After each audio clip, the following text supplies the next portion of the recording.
Welcome to the England Rugby Pod.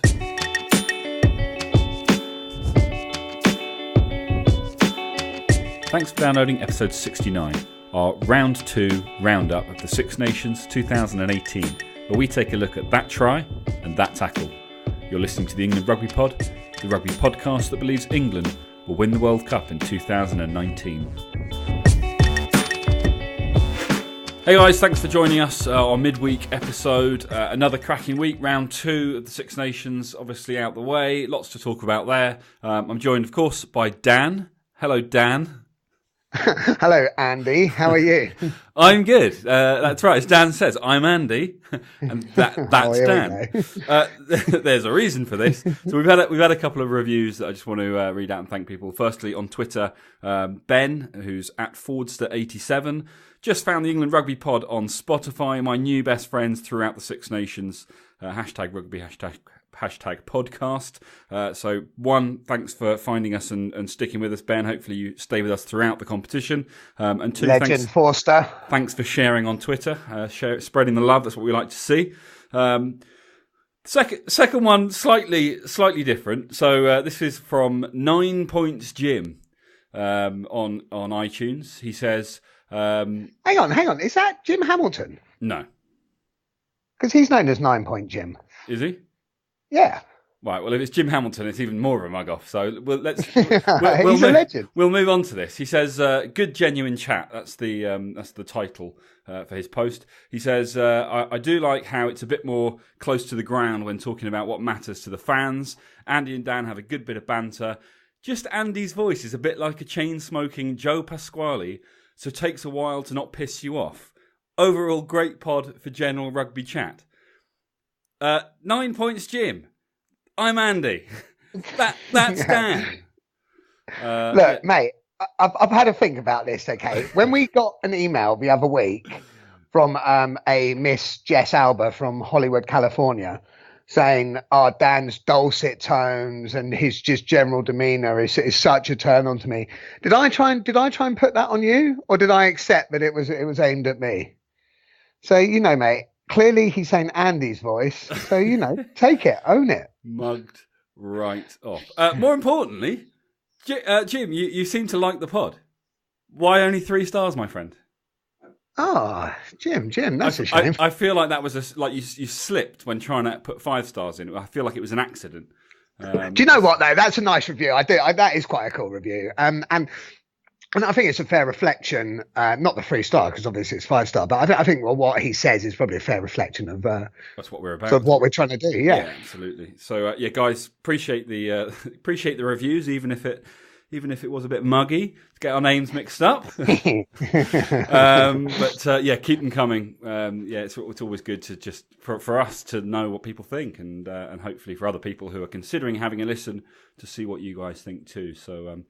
Hopefully it helps drive more listeners to us, particularly this is the right time of year for it, over the Six Nations. So we look forward to hopefully having a load of new listeners join us over the course of the next few weeks. On to the week just gone and today's episode.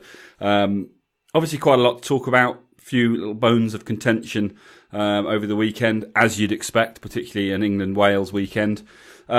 I just want to start. We're probably going to do a fair bit of Wales bashing over the course of the next 40 minutes or so.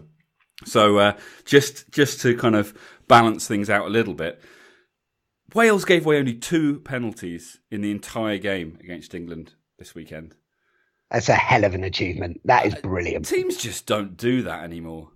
No, that's great discipline. Really, really strong discipline. It's a real shame. I've put this on Twitter, actually. It's a real shame that Warren Gatland seems to just be focusing on all the things that are unfair about the game. Because actually, a good coach would say, look, there's nothing I can do about that now, but I'm going to focus on the important things. And that's a massive thing to be able to point out to the rest of the world. We gave away 2 penalties against one of the best sides in the world across 80 minutes. That's really good. That is brilliant. And actually, because you're right, there is going to be a bit of a sort of Wales bashing. But actually, from my point of view, none of this is aimed at the team. I actually think, and maybe I've just missed it, I think the team have handled themselves particularly well. I think the sort of, especially current players, be it the ones on the pitch or the ones who aren't in the squad due to injury now. I think they've handled themselves pretty well about this. So I think any sort of sentiments about sort of Welsh comments and probably more aimed at the fans. Aimed at some of the fans, some of the media, because I think the team has acquitted themselves incredibly well. And Warren, obviously. Fuck Warren. No, the problem is, I give Warren Gatland quite a hard time. I admit, I'm not a huge fan, but he is a brilliant coach. I can't take that away from him. There's just something that bugs me about him. Yeah, no. I mean, I don't disagree. It's one of those things you can't quite put your finger on, but it's probably the same reason why Eddie Jones is coming in for such a hard time at the moment, because other fans, the difference being obviously that Eddie has recent success to back up the sorts of things that he's saying. Warren Gatland, I guess, because Wales have had some results that haven't quite gone their way, it just seems a little bit like kids throwing their toys out the pram the whole time. And because we know he's such a good coach, or historically, it's just for us. Yeah, it's kind of just annoying to see it, because it's like, come on, you're better than that. Well, exactly. And I think it takes away from the team. I think it's doing a disservice. As you just mentioned, the players have conducted themselves really well, really professionally, and it sort of puts a bit of a black mark over them, and it's not on them. They're doing what they're doing, and questions are going to be asked. We're going to get onto the try a little bit later on. Questions are always going to be asked, but leave it to the fans to bitch about it. Should we deal? You say get onto that. Should we deal with that now? Fine. Okay. Right. So at the time, I was just going to say, so just to kind of set the scene for those that don't know, I'd be amazed if you don't know, but at the time, Anscombe, little chip goes through. Anscombe appears to be the first one to it. It goes up to the TMO. TMO, despite the people watching, looking at it and thinking, yeah, he's got there first. TMO rules it not grounded by England first, which it certainly didn't seem that clear. You and I had differing opinions. I'm still not 100%, but the TMO made the decision very quickly, and I think a lot of people are kind of saying, how can you make a decision so quickly when everyone else has analysed it frame by frame since and feel that the decision should have gone the other way? Now, in hindsight, it's kind of irrelevant, because the frame by frame analysis has since highlighted that actually it was a knock on before then. Regardless, the supposed chip through off was it Williams on the outside? Was it his knee? I think it was Steph Evans. Was it Steph Evans? So the little chip through off Steph Evans wasn't a chip through at all. It wasn't even a kick, even if it hadn't hit his hand, but it hit his hand anyway. It came off his thigh, and I believe that as good as my knowledge of the rules are, by which of course I mean I read them yesterday. A kick is effectively from the ankle to the knee, and it has to be intentional.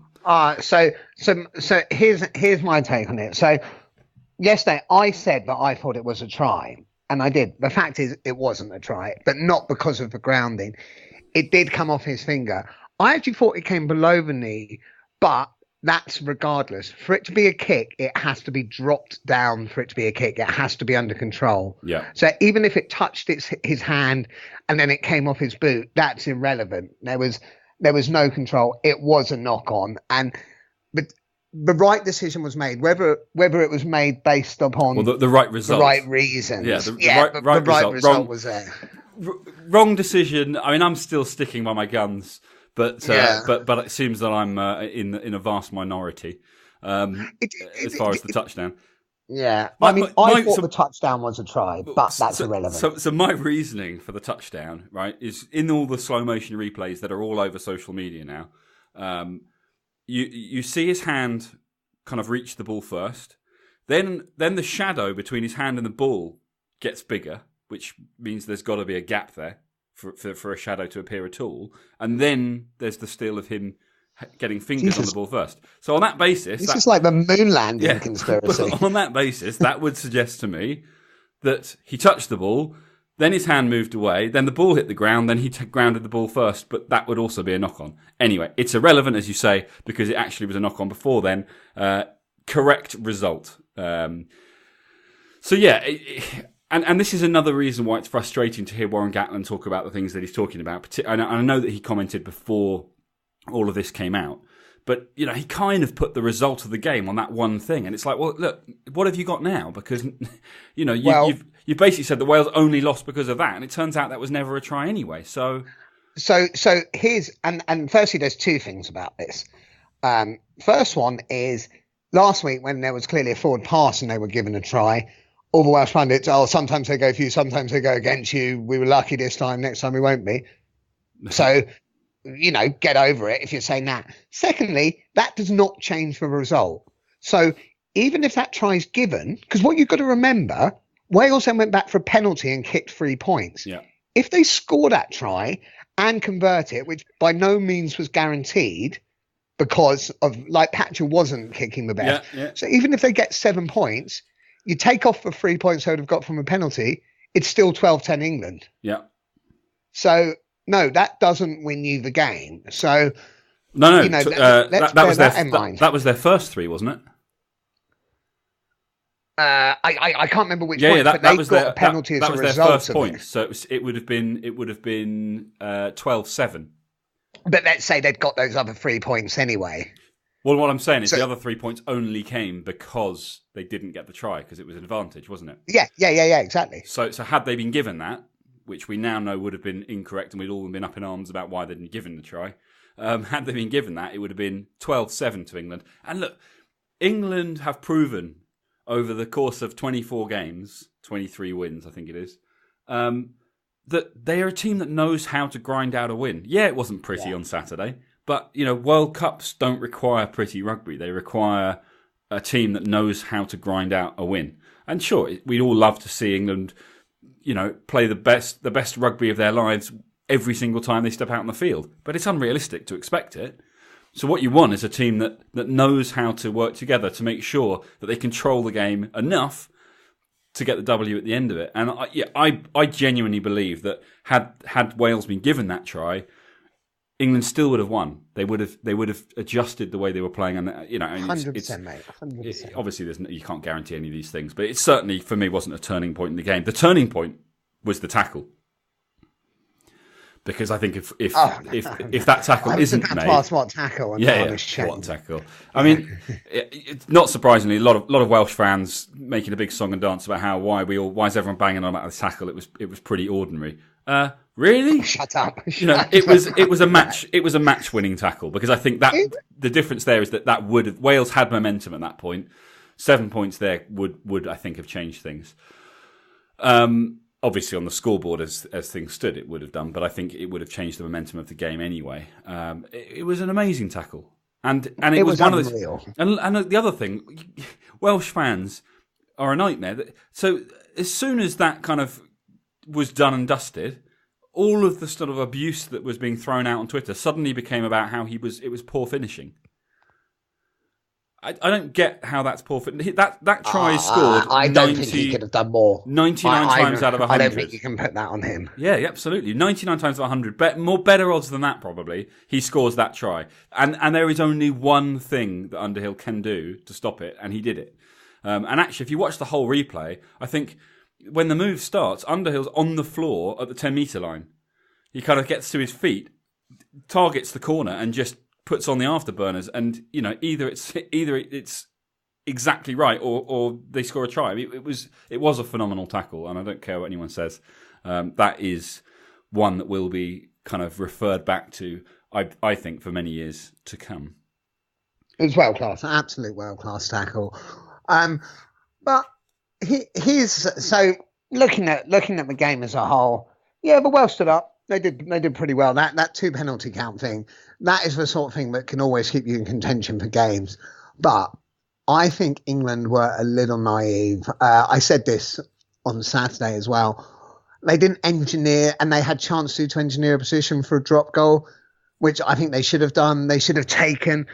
And yes, so we're saying, you grind out wins, and that's what wins you World Cups, and it does. But I'll tell you what, it's going to be a bloody tough way to win it if you need to grind out all those wins.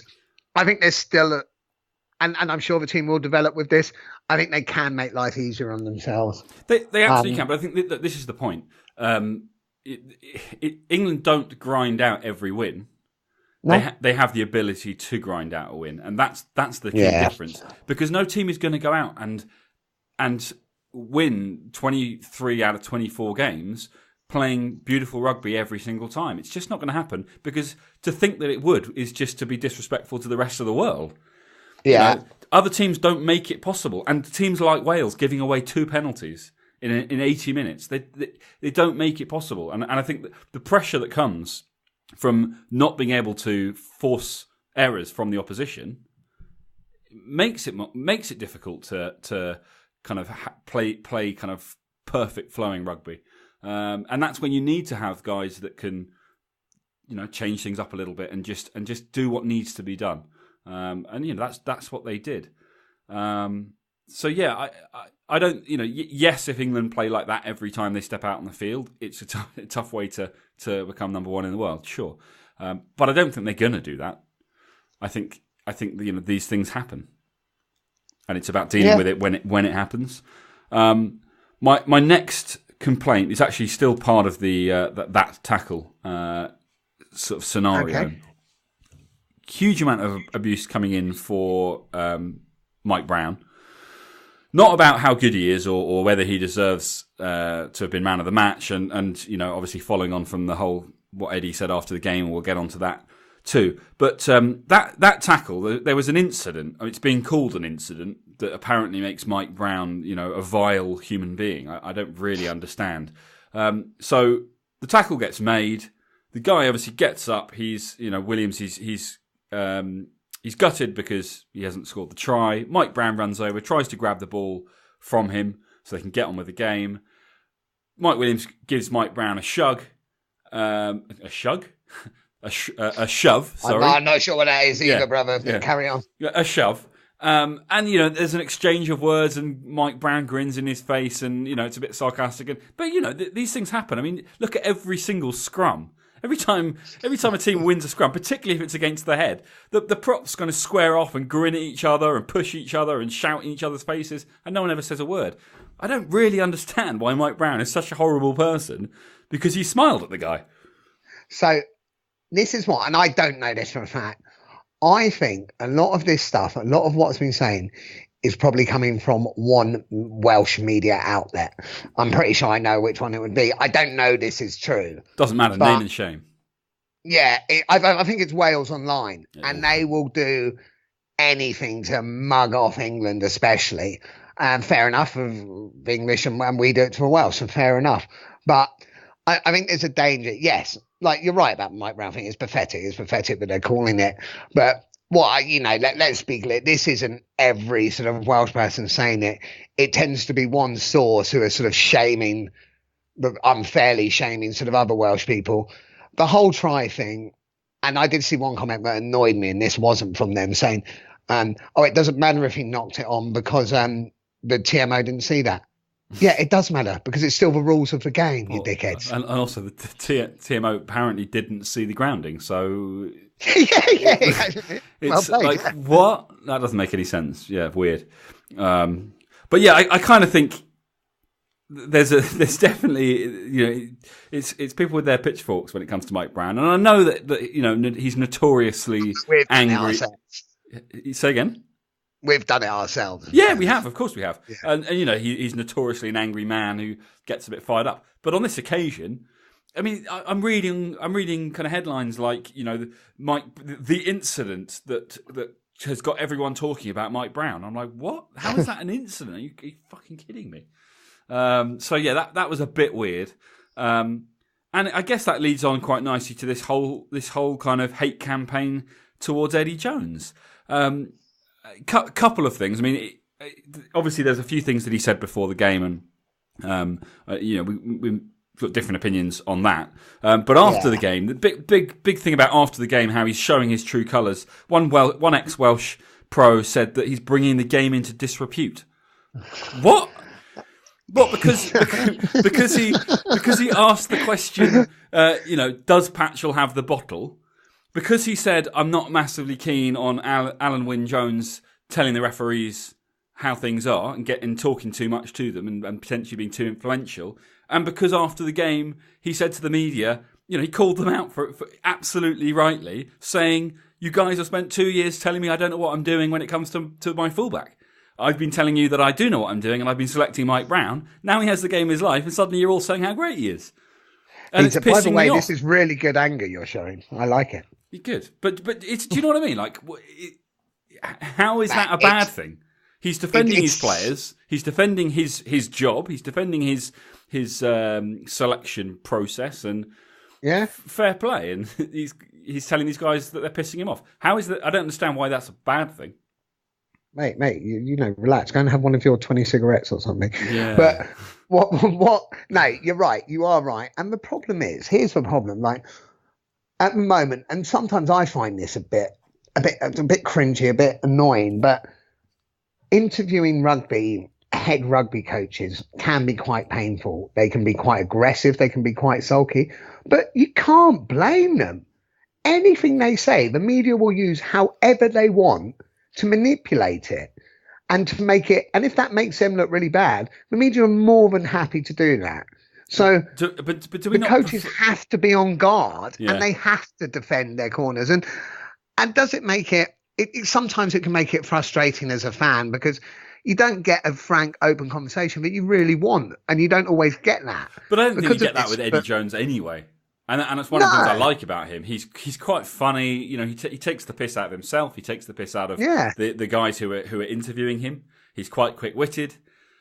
It's certainly more entertaining than just seeing the same kind of drivel that you get from some of the coaches out there who, whether it's intentional because they're trying to keep things, under wraps, or whether it's just because they have no media presence, I don't know. Eddie Jones is a master, when it comes to talking to the media. And we all love him for it until apparently we don't. I find it bizarre. Like, the guy is, he's the best Northern Hemisphere referee, the best Northern Hemisphere coach that, in living memory. His record speaks for itself. Results-wise, for sure, yeah. Not just with England, but, what he did with Japan and what he's done in his career in the past. And people will say, oh, well, we all hated him when he was the Australian coach, when he was coaching Australia. Of course we did. He was coaching Australia. That's just part and parcel, but that doesn't change the fact that he's a genius coach, and actually he seems like a pretty decent guy as well. So, it kind of annoys me that there's so much being made of how he's bringing the game into disrepute. Shut up. Emir Lewis, is it? I don't know. I've never even heard of this guy. Apparently, he played back row for Wales. Yeah, he was. He was a good player, actually. But hey, let's not. Yeah, there's been a lot of crap talk. There always will be after an England-Wales match. Deal with it. Get on with it. England won 2 from 2. And actually, on that, I want to put a massive congratulations also to England women and England's under-20 who also beat their sort of Welsh counterparts in the game. So a clean sweep for England over the weekend. Yeah, the women smashed them. 50, what was it? 52? 52 yeah, nil? And I forget her name, and this is, I feel really guilty for forgetting her name, but this new centre, a teenage centre, she scored some beautiful tries. She looks like a really class act for England women. And the England under-20s, one of the wings, he beat like 6 players. Guys, YouTube it, have a quick look at those games. They were good games. So, good England clean sweep all round, actually. One thing that I want to sort of focus on from England-Wales game before we move on to the others quickly. Owen Farrell is actually defensively, his stats were pretty poor, but it was hard to notice on the game. That guy is quality. He is a class act. Yeah. I mean, he is such a good player. Just the vision. That try, the opener. Just to see the split second that it took to see the gap, put the kick through, and the execution as well. It was unreal. To have the ball, just the amount of the touch that he put on it to have it get to where it got to when it got there just in time. It was. I mean, as Eddie Jones said after the game, only Johnny May was scoring that try, but Owen Farrell knew that it was Johnny May running onto it. Yeah. So it was really good. And actually, as you say, I haven't seen his defensive stats, but there were a couple of tackles that he put in that were absolutely key turnovers. One massive hit that he put in on, it might even have been Alan Wynne, where he dislodged the ball in the tackle. There was a great steal at a key moment when England were backpedaling. When he retrieved that ball after their lock made the break and tried to chip it through. And it wasn't a clean take, but he still managed to kind of clean it up and that was cool. Yeah, he did well. We don't need to question his defence. His defence is solid as. Yeah, absolutely. And bar the first one, a decent day with the boot. Not that he had a huge number to contend with, but yeah, it was a good result. I say good day with the boot. It's 50-50, wasn't it? Who do you do you start? So jumping sort of to and fro a bit here. Do you start Underhill against the Scots? Well, tackle. He's in my world 15 at the moment, but it's difficult because Nathan Hughes is back. I don't know whether he's fit for Scotland, but I think he must. If he's back now, he's got 2 weeks off. I would imagine he played will a bit be this weekend. Yeah. Obviously Haskell's back. Whether or not what that means, I don't know. And I think it would be quite interesting. I don't know. Is the answer Simmons at Simmons in the back row. Simmons maybe at 6. Oh, it's so hard. Robshaw wasn't the best this weekend, but we know he's solid. We know what he adds. So I can't. Yeah, and Courtney Laws did brilliantly. So can you get rid of either of them? Surely with a fit Nathan Hughes, you're not starting Robshaw at 8. No. So 8 is either Simmons or Hughes. Well, yeah, but so I'm. Yeah, I can't. I don't think they will. I think they'll either stick to the same or they'll bring Hughes in at 8, and I think probably put Simmons on the bench because I think he'd be a great finisher. Yeah, just with the pace, and he can come on at 8 if he needs to, or he can come on at 6 or 7. So that we might see that, but you're right. I mean, Underhill, that tackle alone is enough to make it very difficult for Eddie Jones. I mean, maybe Robshaw gets a rest. I don't know. It'll be interesting to see. Does Marler come back in? Does Sinclair's back as well? Does he come back in? Yeah, I think I'd stick with the front row. What, you stick with the 6 of them as they are? Well, I'd stick with the starting front row. Oh, sorry, you're talking wider, including men. It's a good question. I think probably Marler and Sinclair are both anyway. I think Marler's back in the squad. He's played well enough all season. Sinclair, he's been out for a while, and actually, I think Hepburn's actually done quite well. Or Williams, or whichever one's which. I keep already forgetting. I think it's Williams, isn't it? Williams has been around a little bit longer. The one we've always said was great. Yeah. Straight from the start. I don't think we're getting away with that one. No. But yeah, I think they've actually done all right. So, but Eddie Jones has options because the other guy that's back is Elliot Daly. Is he? Yeah, he's back. I don't know what I'm assuming that Anthony Watson's injury, because I've not heard anything different, is a bit of a niggle, and he'll be fine. He'll be fine for Scotland because he is world class. Yeah. But if Daly's fit, I don't know. Does Daly get in? No, I don't change that back row. I keep Jack Noel now. Well, it's good. It's good for Eddie to have the options anyway. So we shall see what he decides. We'll obviously have more of an opinion on this nearer the time, and obviously once we see what selection looks like. Okay, well, just moving on slightly, and actually, again, just before we go on to the other game. No, let's do the other games. Let's get Six Nations out of the way, and there's a couple of other things I want to talk about. So, cool. Ireland, Italy, not much to say. Ireland dominated it. They played well. They're a good team. They're a class act. I don't want to like Ireland because they're our closest competitors, but I can't help like them. I respect them I respect the way they conduct themselves. I respect Joe Smith and I respect their players. It annoys me, but I like them so much. Okay, well, so how do you respond or justify giving up 3 and nearly 4, nearly a bonus point sort of bunch of tries from the Italians in the last sort of 25 minutes? When the games, it's a different dynamic when the games. Can it simply be put down? So two things. Can it simply be put down to they'd already won the game, and it's very difficult to keep your foot on the gas for 80 minutes when you know you've got the result? I think that's part of it. Two, you take off your basically your only two kind of playmakers, your only two like real decision makers in Murray and Sexton. Is there something in that? Well, I think that's self-preservation. Oh no, I'm not saying they shouldn't have taken them off. I get why they did it and it makes sense, but I'm saying it was only after that Italy then started scoring tries. Yeah, and so I think Joe Schmidt made that call based upon knowing that that could maybe have leaked a few more tries, the combination. But I think that was a sacrifice he was willing to make. Yeah, no, so you're missing my point. So I'm not suggesting. I think I am. I'm not suggesting that they shouldn't have taken them off, because I agree. Yeah. It was a perfect opportunity to give some of the other guys a go. To, as you say, self-preservation. What I'm saying is, was them missing from the pitch the reason why Italy scored 3 tries? And if it was, that's very interesting to see how influential two guys are.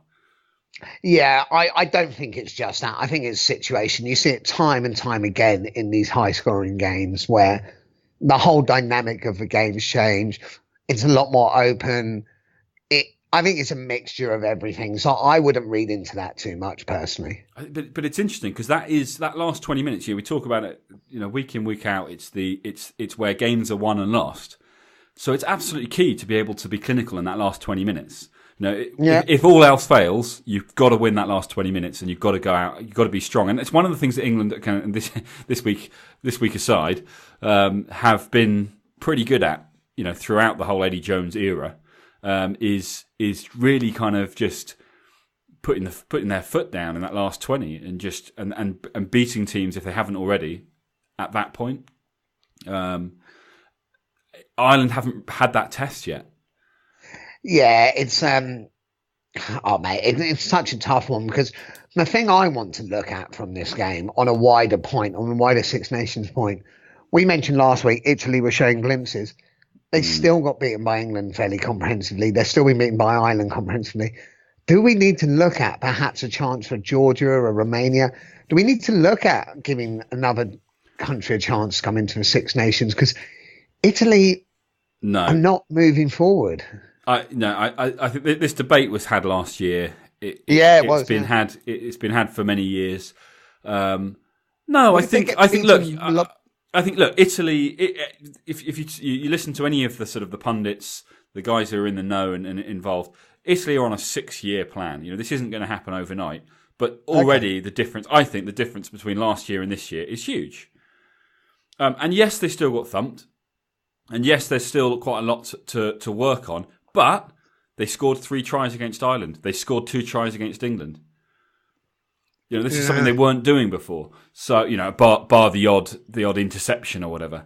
And I think, they're creating opportunities that they weren't creating in the past. So I think it's too soon to start saying things like that. And I think, it's not going to happen. Apart from anything else, it's not going to happen because no one else can bring the same cash to the table, if you like. Italy, rugby's big enough in Italy that, it works. The Six Nations is a business, first and foremost. Not for us lot, but obviously for the people who are running it all. And they're not going to bring in a Georgia or a Romania if they're not going to get the audience and the ticket sales. Do you know what's interesting with Georgia? Because I'm not sure if you've read, but England are flying over Georgia this week to practice scrum and lineouts against. Yeah, I think that's really interesting. It's one of the things I wanted to talk about. Yeah, I think that's good. Well, they're the world's strongest pack. Is that gym strength? Probably. Because I would be very surprised if anyone was suggesting that they had the best scrum in the world. Yeah. So I'm guessing they bench the most or something like that. Although they're heaviest. They're big bastards. But I just like that Eddie Jones is just thinking outside the box, and we know because both the Welsh and the English came out and said it that the England against Wales scrummaging kind of training camp was a huge success. They obviously want to do more of the same. But it doesn't have to be England against Wales all the time. And I like the fact that Eddie's doing this. England have got the budget to say to Georgia, look, one, we'll pay for it. Two, it's a great opportunity for us because you guys are a big, strong pack. But three, and probably most importantly, it's massive for Georgia to get to come and train against the second best side in the world. The guys who are being tipped to potentially become number one in the world by the World Cup, or certainly by the end. It's really good for them, for their rugby. These are teams that don't get a lot of exposure at the top flight, except once every 4 years in World Cups. So although it is just a training camp, I think it's really good for them, and it will be really good, I think, for England. And it's never a bad idea to train against someone you're going to beat, to sort of come away from it feeling positive. Yeah, I agree. I think it's a good idea, and I really like that it's going to be good for Georgia as well. Yeah. But right, moving on. So Scotland-France yesterday. Good game. I really enjoyed that. Really entertaining game. Reading lots about how France. I feel a bit sorry for France because I'm reading an awful lot of people saying, "Oh, they've lost however many in the last few years. They've now lost 2 on the bounce. It's the same old France. They're useless. Blah blah blah." And I'm thinking they've had 2 good in patches. They've had 2 very close games. I know Hugo Monnier in post match was saying, "Look, you got to," and he's right. You've got to look at what they did. 2 great tries, both from one individual, Teddy Thomas, and they were great tries. And he clearly is a great world class winger. And so I think what he's saying is, if you take those away because they were 2 individual moments of brilliance, then actually France don't look quite so healthy. But I thought, I wouldn't write them off just yet. I think they're still, it's still all just coming together. I think they've got an upset in them. I don't think it will be England. But I think Wales need to just watch themselves. Yeah. I think, because I think Wales will come away from the game with England overhyping their performance. And ultimately, 2 penalties is a fantastic, fantastic result to only give away 2 penalties in 80 minutes. But to only have 6 points after, when you have an advantage like that says a lot as well. So, I wouldn't write France off just yet. Scotland, I thought, did a great job. Scotland are very good at knowing what they need to do. There was some nice rugby in there. But ultimately, it came down to the boot of Greg Laidlaw. Yeah, and he had a good game. He had a great game. He did what he does, and he controlled the game and he managed it. And Scotland played well, and France got a bit erratic, and they gave away too many penalties. You get rid of that penalty count. I think it was 10 penalties in the second half, which is when Scotland scored all their points. Jesus, you get rid of those, and Scotland have no points. Not no points, but very few. So. Difficult one to say. Entertaining as a fan to watch the game. Really enjoyed it. What it means for England in 2 weeks at Murrayfield, I don't feel like it's something to worry about. Like that performance from Scotland didn't make me think, oh shit, we really need to be on it in 2 weeks' time. I mean, obviously we do, but do you know what I mean? Like I didn't think, oh no, we're in trouble. Yeah, I don't think we're in trouble. I mean, I said at the start of the Six Nations, and I stand by this. I think this is potentially our toughest match. Scotland will want this. They will, for the first time in a long time, they'll sniff the possibility of victory. And let's make no mistake, they could win. They have got good enough players to win the game. I think England are favourites 8 times out of 10, or 8 times out of 10. I think England win, but maybe 7 times out of 10. But Scotland can win it, and it'll be at Murrayfield. They'll be up for it. They'll be fresh because there's a couple of weeks off, as will England, of course. But it's going to be a really tough match up there. But France was against them at Murrayfield and weren't amazing. But they won, and it was still pretty close. Do you know? We were close against the Welsh. Hey, at Twickers, we were close against the Welsh. At Twickers. Absolutely. But I don't think England do that twice in a row. No, I hope not. But it's Scotland. Yeah, it's not going to be like. It's not going to be a foregone conclusion, I don't think, this game. I think we'll have to earn the win. Scotland will make us fight every yard for it, I would have thought. So, do you remember I said this last year and we put 60 points on them? So I hope I'm as wrong again. But... I think I said 60 points. I'm pretty sure you didn't say that. You did say, I'll give you credit, you did say you think we'll beat them easily, and we did. But I can't see that happening. I think I predicted the exact score. Wales against Ireland. In Ireland, Wales have got a few players back. Mm-hmm. I still can't see the Irish losing it. I don't think Wales are as good as they think they are. No, I don't. Despite what happened this weekend, and I think this weekend might have been I think they'd have been better off getting a bit of a hiding this weekend, because I think they're going to come away too overconfident and clearly focusing too much on how unfair it was and all the things that didn't happen that should have happened. And it'll be interesting. Look, I don't know. We keep coming back to the 2 penalties, in 80 minutes. If they can do that again against Ireland, I think this is the key thing. If you can do that against any side, you're in the game, therefore you just don't know then. The Welsh have got to be careful. I mean, I think their record against Australia is a perfect example.